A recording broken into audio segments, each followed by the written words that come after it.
করেছি একটি ভিন্ন প্রেক্ষাপটে। আসলে তখন নতুন একটি সরকার, একটি বড় মানে গণ অভ্যুত্থান হয়েছে। সেই গণ অভ্যুত্থান পরবর্তী পর্যায়ে এখানে যোগদান করি। এখানে যখন যোগদান করি তখন এখানে এখানে সারা বাংলাদেশে একটু পরিস্থিতি একটু ডিফারেন্ট ছিল। মানুষের তখন মনোজগত একটু ভিন্ন, মানে সবাই একটু মানসিক ভাবে তারা সবসময় একটু ভিন্নতা ছিল সবার মধ্যে। সবার যে মনে হচ্ছে যে আমাদের যে বিভিন্ন যারা বিভিন্ন সম্প্রদায় আছেন বা বিভিন্ন স্টেক হোল্ডার আছেন, সবার মধ্যে একটা ছিল যে সবাই বৈষম্যের শিকার হয়েছেন, সবাই এখন বৈষম্য দূরীকরণ চাচ্ছেন।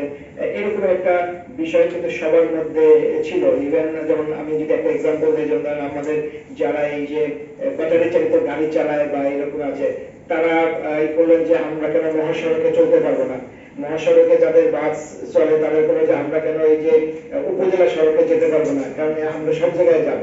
তো মানে যে যেখানে যায় না, যাদের যেখানে বারণ আছে, তারাও বলে যে হয়তো আমরা বৈষম্যের শিকার হচ্ছি, আমরা কেন ওইখানে যাবো। তো বিষয়টা এরকমই ছিল যে ওই ওই সময়টা আসলে খুবই ক্রিটিক্যাল ছিল, যে আইন শৃঙ্খলা পরিস্থিতি সহ সবকিছু স্বাভাবিক রেখে জনমানুষের জনজীবনকে স্বাভাবিক করা। তো সেই ক্ষেত্রে আলহামদুলিল্লাহ আপনাদের সবার সহযোগিতা পেয়েছি, এবং আপনাদের সবার সহযোগিতার মাধ্যমে আমরা এটা মাগুরার আইন শৃঙ্খলা পরিস্থিতি সহ সবকিছু আমরা একটা নর্মাল সিচুয়েশনে নিয়ে এসেছি।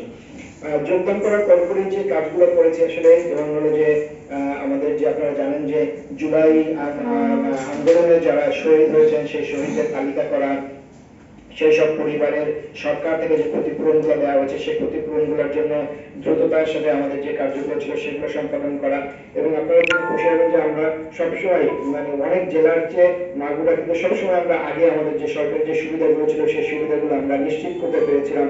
কারণ এই সময় অনেক যেমন এক এক সময় এক একটা ফর্ম আসে, একবার এক রকমের ফর্ম দিল, পরে বললো যে প্রথম বলে যে এদের সঞ্চয়পত্র দেওয়া হবে, একটা ফর্ম দিল পাঠিয়ে দিলাম, তারপরে বলে যে না এই ফর্ম হবে, এই ফর্মে সোনালী ব্যাংকের অ্যাকাউন্ট লাগবে, তারপর আবার সোনালী ব্যাংকের অ্যাকাউন্ট, পরে আবার বললো যে না এখানে অভিভাবকদের এই রকমের অভিভাবক লাগবে, তখন আবার করা হলো। বারবারই কিন্তু আমরা অনেকবারই ওই সরকার মানে মন্ত্রণালয় থেকে যেভাবে চেয়েছে সেই রকমের আমরা ফর্ম গুলো চেঞ্জ করে দিয়েছি।